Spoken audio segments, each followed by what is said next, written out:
came up, and I went through this whole process of rebuilding my life. And as I moved through this process, guess what?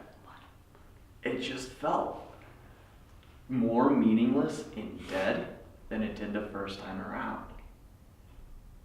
And then I got into this space where I was just like, oh shit. What am I doing with my life? I don't know who I am. I don't know what I'm doing. I'm living with my parents. I have no money. I feel totally alone. I have no direction.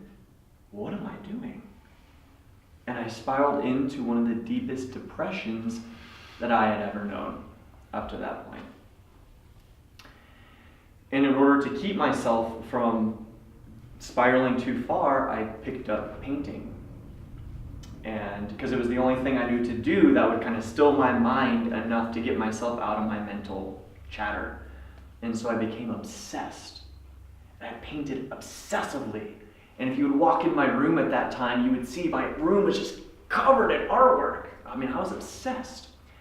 And so I slowly started taking my artwork out into schools, into festivals, into events, gatherings, so on and so forth. And I slowly got myself out there as an artist. And then I'd go in and connect with people at these events, and they liked me, and they were like, oh, have you ever thought about doing a presentation on art and creativity? And slowly I started giving these talks, and so the art became a platform for my speaking, and now my speaking is a central focus of what I do. So some of my greatest gifts, the treasures that were buried deep inside of me, were totally birthed out of this phase of complete and utter disorientation and confusion. And there's no way I could have planned this out.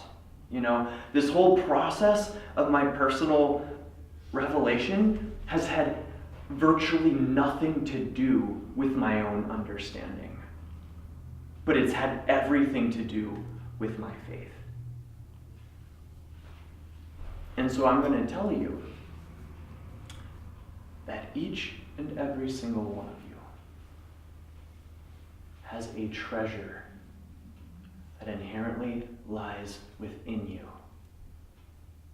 And this treasure yearns with everything that it is to be revealed and expressed through you.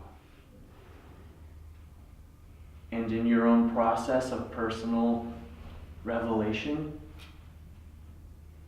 it has very little to do with your own understanding.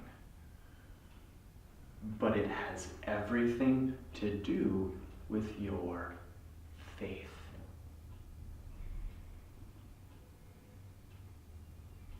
Miracles do not occur within the context of your understanding. They occur within the reality of your faith. Faith.